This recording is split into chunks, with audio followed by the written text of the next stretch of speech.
बिस्मिल्लाहिर्रहमानिर्रहीम अस्सलाम वालेकुम मेरे प्यारे दोस्तों। आज मैं बना रही हूँ पाए दी रेसिपी। बहुत ही वारी तुसी पाए खादे होंगे और बीफ पाए दी जी सीक्रेट रेसिपी है, सीक्रेट मसाला मैं तुहानू शेयर करूँगी।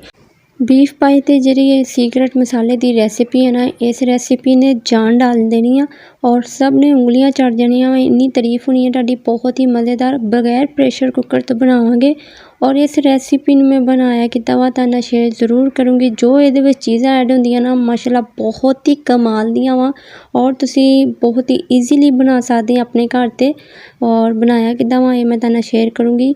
बीफ पाए ले ठीक ना, 4 पाए ले सीगे मैं और इहदा मैं सालन बनाऊँगी बगैर प्रेशर कुकर ते बनाऊँगी। अच्छी तरह लू के साफ़ किया होया। साफ़ करने दी रेसिपी वीडियो मैं कई दफ़ा दी है, लिंक मैं दे दूँगी, तुसीं देख सकते हैं।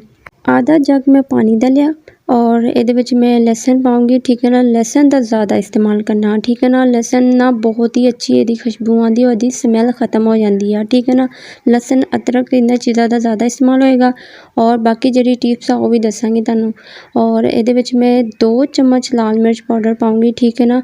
और 1 चम्मच मैं हल्दी दा पाऊँगी, 1.5 चम्मच इहदे विच मैं नमक पा रही। नमक आपां अपने टेस्ट दे हिसाब नाल इस्तेमाल करूँगी, ठीक है ना। और अच्छी तरह मिक्स कर लेना वा।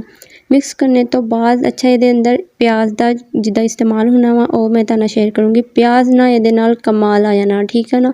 और प्याज 2 प्याज ले मैं, ठीक है ना, साबत ले आ, काट के नहीं पाने, ठीक है ना। मैं साबत ही पाऊँगी और 2 प्याज रखूँगी, ठीक है ना। और ये मैं 1 प्याज काट के पाने हैं, ठीक है ना। 2-3 प्याज ले आ, 1 मैं काट लिया, 2 साबत है। साबत क्यों रखे भी तुहानू शेयर करूँगी। और इनू कवर कर देना वा, ठीक है ना। 25 मिनट में कवर किया वा और 25 मिनट हो चुके हैं माशाल्लाह। प्याज ते अच्छी तरह गल चुके हैं, ठीक है ना। देख सकते हैं, ਇਹਦਾ पानी मैं निकाल लूँगी। प्याज सिर्फ अच्छी तरह गल चुके हैं। 2 प्याज में जिहड़े पाए सी और मैं निकाल लिया और मैं फिर कवर कर दूँगी आधा घंटा, ठीक है ना। 30 मिनट में कवर करूँगी। अच्छा जी, 30 मिनट हो चुके हैं और आ देखो इहदा पानी भी खुश्क हो गया वा माशाल्लाह। बहुत ही अच्छी इहदी खुशबू आ रही है। हुण इहदा मसाला तैयार करना वा, ठीक है ना। जो इहदा मसाला वो रेडी करांगे। आ देखो 3-4 मैं हरियां मिर्चां लईआं, 2 टमाटर ले आ, ठीक है ना। असल जादू ते हुण आ ना इहदा कमाल जिहड़ा सीक्रेट मसाला हुण तैयार करांगे। मैं टमाटर नूं सीक ते परो लेना, ठीक है ना। 2 सीकां लेने आ, कोई भी चीज़ ले सकते हैं। आ देखो इस तरह करके तुसीं इहदी सीक बना लेनी है, इहनूं परो लेना इहदे अंदर। और इहदा कमाल तुसीं देखोगे माशाल्लाह बहुत ही ज़बरदस्त। हरियां मिर्चां 4 लईआं वा, ठीक है ना, वो भी इहदे अंदर मैं इहदा परो लूँगी। और माशाल्लाह इन्हां दा बहुत ही अच्छा टेस्ट हुंदा, बहुत ही ज़बरदस्त खुशबू आंदी है मसाले दी। अगर मेरे चैनल नूं सबसक्राइब नहीं कीता तो जल्दी ना जाके सबसक्राइब कर दिओ। इन्हां सीखां नूं मैं हल्की हल्की अग ते कोलियां ते रख देना वा। जिहड़ी इन्हां दी खुशबू, जिहड़ा इन्हां दा टेस्ट आएगा ना, वो बहुत ही कमाल दा, बहुत ही यूनीक होना वा। और आ देखो इन्हां दा कलर चेंज हो चुकिया वा मिर्चा दा, ठीक है ना। माशाल्लाह बहुत ही अच्छी खुशबू आ रही है मिर्चा दी। और इन्हूं मैं थोड़ा जिहा निकाल लूँगी क्योंकि अच्छी तरह कुक हो चुकी वा।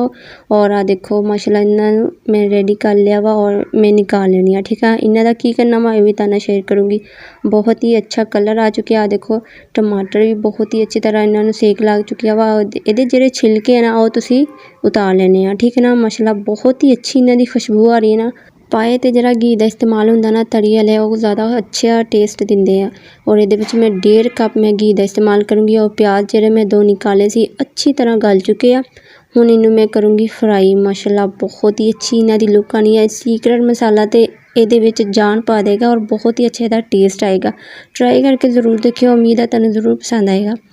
अच्छी तरह इहदा कलर चेंज करना वा, ठीक है ना। इहदा कलर भी चेंज हो गया, अच्छी तरह फ्राई भी हो गया। देखो बहुत ही अच्छी तरह गल चुके सी। इहदे विच मैं पाया साबत गरम मसाला। इहदे विच मैं साबत गरम मसाला पाया वा, जीरा, इलायची और दालचीनी लौंग, ठीक है ना। हुण टमाटर जिहड़े मैं 2 इन्हां दा पेस्ट बना लिया वा, बहुत ही अच्छा इन्हां दा पेस्ट बन गया वा। इहदे विच मैं ऐड कर दूँगी और इहदी बुनाई करनी है, ठीक है ना। बुनाई करनी है इहदे विच मैं होर भी चीज़ ऐड करूँगी, ठीक है ना। सीक्रेट मसाला वा थोड़ा जिहा इहदा ज़बरदस्त इहदा टेस्ट भी आना चाहिए। हल्दी और हल्का जिहा इहदे विच नमक, ताकि इहदा कलर अच्छा होवे। और जिहड़ी कश्मीरी लाल मिर्च हुंदी है ना, कलर वास्ते सिर्फ थोड़ी जी वो पाई है, आधा चम्मच। और 2 चम्मच मैं अदरक का इस्तेमाल करूँगी। अदरक दी इहदी खुशबू माशाल्लाह बहुत ही अच्छी आएगी। मसाले दी जिहड़ी खुशबू है ना बहुत ही ज़बरदस्त आनी चाहिए और इहदा ही टेस्ट होएगा, ठीक है ना। देखो मसाला अच्छी तरह बुनाई हो चुकिया। हुण घी मसाला सब चीज़ां इहदे विच मैं मिक्स कर दूँगी। और जिहड़ी इन्हां दी खुशबू, इन्हां दा टेस्ट माशाल्लाह बहुत ही यूनीक और बहुत ही मज़ेदार। अच्छी तरह तुसी बनाई करनी है। अगर मेरे चैनल ਨੂੰ ਸਬਸਕ੍ਰਾਈਬ नहीं किया तो जल्दी ना जाके सब्सक्राइब भी कर दो और नाल ही बैल आइकन का बटन प्रेस कर दिओ ताकि तुहानू हर आने वाली वीडियो मिल सके।